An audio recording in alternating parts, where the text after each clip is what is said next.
Savez-vous qu'une maison sur 10 construite en France a une ossature bois?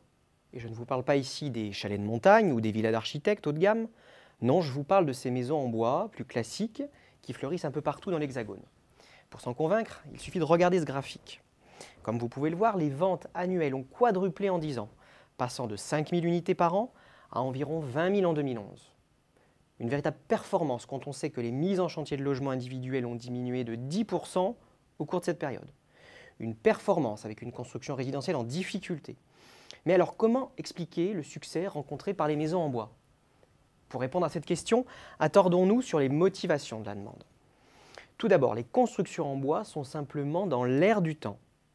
En fait, elles correspondent aux attentes des Français qui désirent un nouveau cadre de vie et privilégient retour à la nature et tranquillité. Ces maisons sont également source d'économie d'énergie car elles sont plus efficientes au plan thermique. Alors forcément, dans un contexte de pression sur le pouvoir d'achat, l'argument fait mouche. Surtout que le délai de construction est extrêmement court. Certaines de ces maisons sont même habitables au bout d'une semaine. Tous ces arguments flatteurs ne doivent pas masquer que la France est en retard dans les constructions en bois.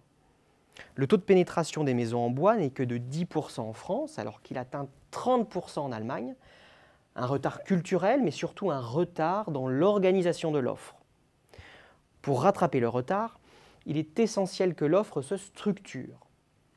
La demande française, pourtant très réceptive aux constructions en bois, échappe aujourd'hui au marché, faute de prix raisonnables.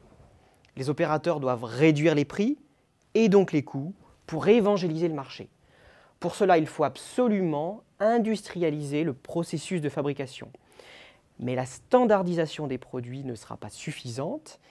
Il est également indispensable que les opérateurs améliorent leur offre commerciale. Je m'explique. Les réseaux de vente sont le talon d'Achille du secteur. Malgré les efforts de communication, le modèle de commercialisation souffre encore d'un manque de lisibilité. Les solutions? Primo, développer des réseaux de points de vente en franchise ou en concession, comme le groupe AST et son enseigne Natilia. Secondo, clarifier les gammes de maisons en bois et les commercialiser sur catalogue afin de fournir des repères aux acheteurs potentiels. Au final, tous les opérateurs l'ont bien compris, le dynamisme futur du marché dépendra de leur capacité à proposer une offre claire, compétitive, sécurisée et de qualité. Et avec l'arrivée possible des maisons low-cost d'IKEA en France, les maisons en bois deviendraient à coup sûr encore plus populaires.